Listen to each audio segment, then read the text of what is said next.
Good afternoon everybody, welcome back to another video on upgrading the Suzuki Jimny. So today I have now finally finished the dual battery system. Now it's probably the only Jimny that I've seen to this date that's actually fitted a dual battery system. And now some people ask me, why do you need an extra battery? It's because we do a lot of camping trips, and every time we stop at the campsite for maybe 1 or 2 nights, the fridge then stops running because it's on the main battery. Now, I don't really want to run the battery flat because when we go out the campsite the next day, I can't start the car. So the main purpose of fitting a second battery is to run the fridge constantly, so food doesn't go off, things keep cool, drinks stay cold, which is the main thing. I can charge all my camera gear, charge our phones, and it doesn't affect the cranking battery, the main battery of the car. So what we'll do is I shall explain what we did, how I set it all up, what I fitted in the car and how I did it, and then if you've got any questions or you'd like to know more about how I fitted it in, drop all your questions down below, and I'll see if I can answer as many as I can. So there's 2 options to fit in the battery. I could have put it in under the bonnet or in the back of the car. Now, with the Jimny being quite small in the back and a lot of stuff being packed in the back, I didn't want it really sitting in the back. It would be in the way, so I ended up putting it in the front. Luckily, with the new Jimny, there was quite a lot of space on the left hand side, but apart from that, there weren't much else really to find space for it.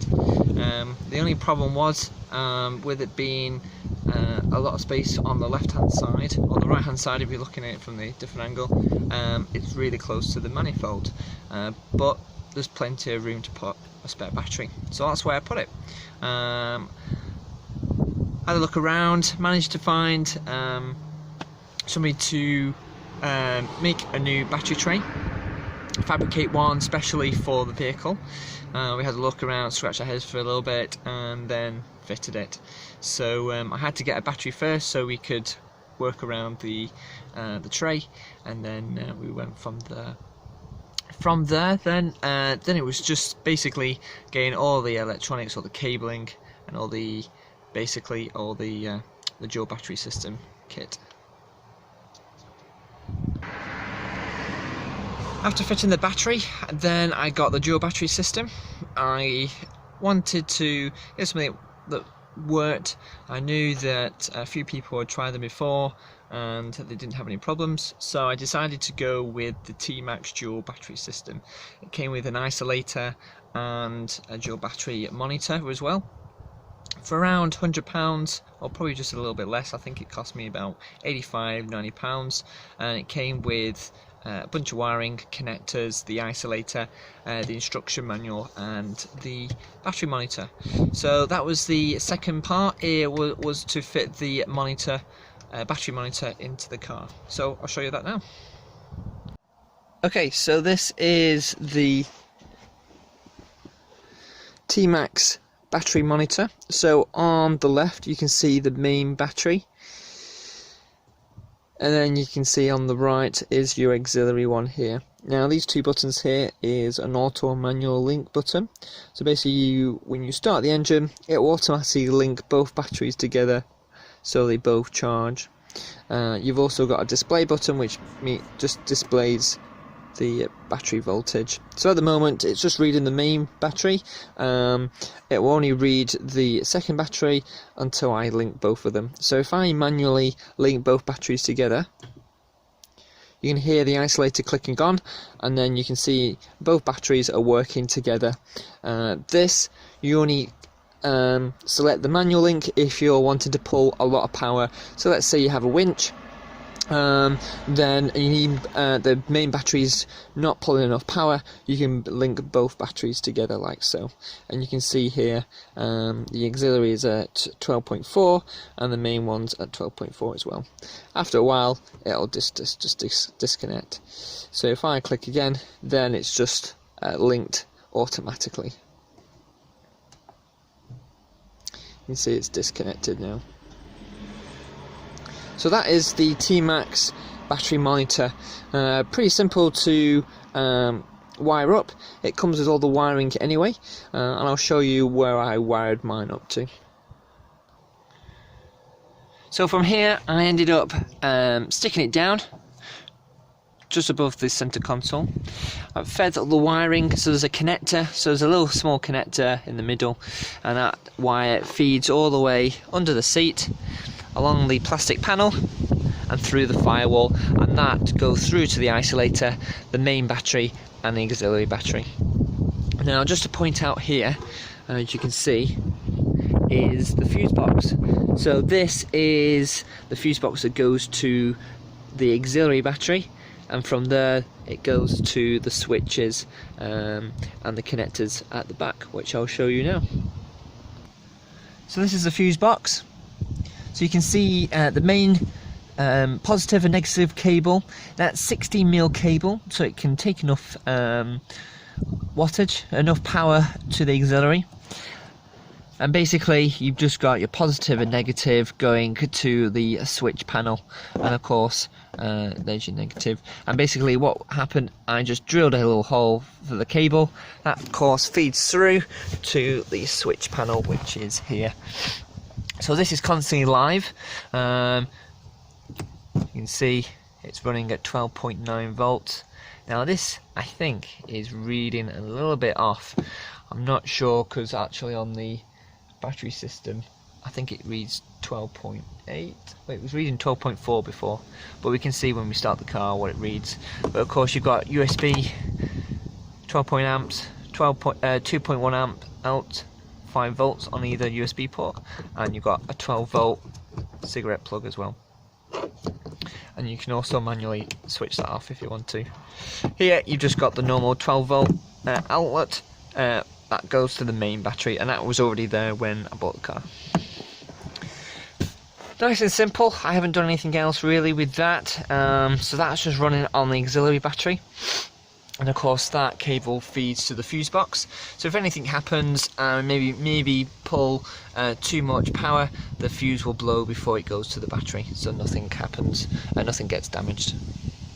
So from there, the main positive and negative 16mm cable runs through the side panel, and then from there it goes into the firewall, which I'll show you now. Okay, so you can see there, it's just come through the firewall. I've tried to do it as neat as possible. So basically here you've got your isolator. This basically connects your main battery to your auxiliary battery, and what this does is this then trips on, and then it connects both batteries when charging. After 5 to 10 seconds, when the engine is switched off, you'll hear this tick off, and basically this will cut the connection between both batteries automatically. So when you do pull power from the auxiliary, it's only pulling power from this and not the main battery. When you start the car, this will automatically click back on like an automatic relay, a manual relay, where it just clicks on automatically, and of course then charges both batteries again. On the left here is a circuit breaker, so this just basically cooks power from the main to the auxiliary and manually. So basically I can press that, and it's just an 80 amp circuit breaker. That seems to be just enough for that. So that just basically manually cooks power from both batteries, just in case anything happens between them two.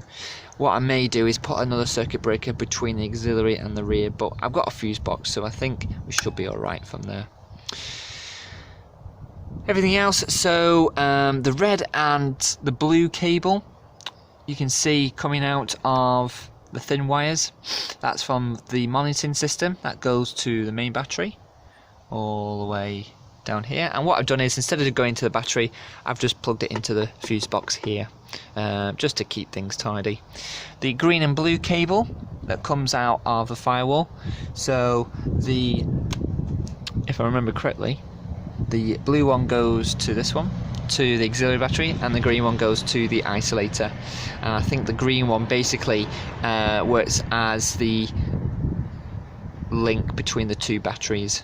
I think that's what it is. And then the blue one is just to read the voltage on the battery.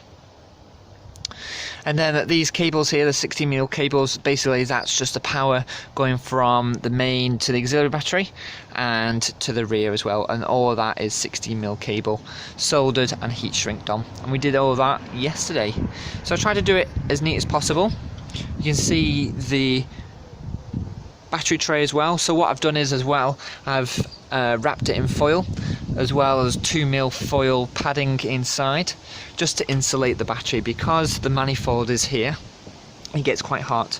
We measured it without the battery, just with the tray, about 45, 50 degrees. The main battery was reading just under 40 degrees, so it was about a 10 degrees difference.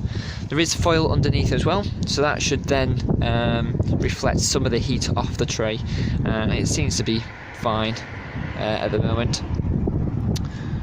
The battery, so at the moment, I think it's a 560 amp. I'm not 100% sure on the 60. I'm not really clued up with the battery, how big the battery is. I'm not a qualified electrician, but I know enough to wire up certain things. But I've tried to keep things tidy, just so the dealership don't start moaning at me, but I'm sure they'll have a shock when they see it anyway with a brand new vehicle like this. But that's how it's all wired up. Nice and simple. And what will happen is, if this battery does get flat and we're only on a short journey, then I can always just take the battery off by just taking these bolts off, these nuts, disconnecting it, and then sliding the battery out and charging it at home. But eventually I'll get a solar panel and charge it remotely. Just in case the car doesn't charge it fully when we're out and about. What's going to happen now is I'm going to start the engine, and then I'll show you the actual reading on what we're getting on the main auxiliary battery. So the main battery and the auxiliary battery now. So let's start the engine, and I'll show you the display. Okay, so now you can see just the voltage coming out of the battery.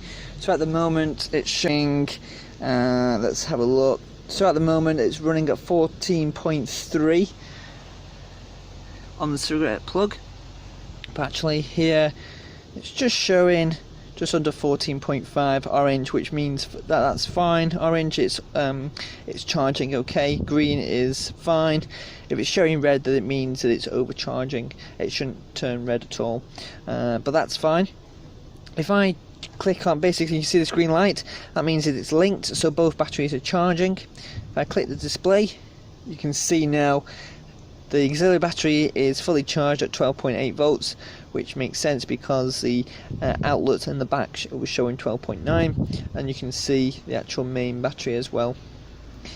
If I click this button, both of them are linked manually, okay, for if you're pulling too much power.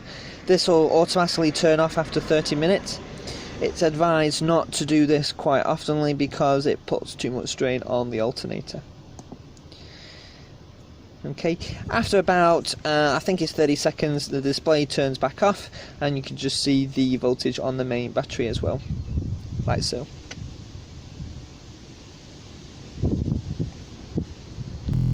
So that's it. I don't think I've missed anything. If you need or want to know any more information more in detail, I'll be able to post all the information of where I found all the kit, where I got everything from, and I'll explain a bit more in detail if I've missed anything on the comments below if you want to ask any questions. Apart from that, thanks so much for listening, and we'll see you on another video. See you later, guys.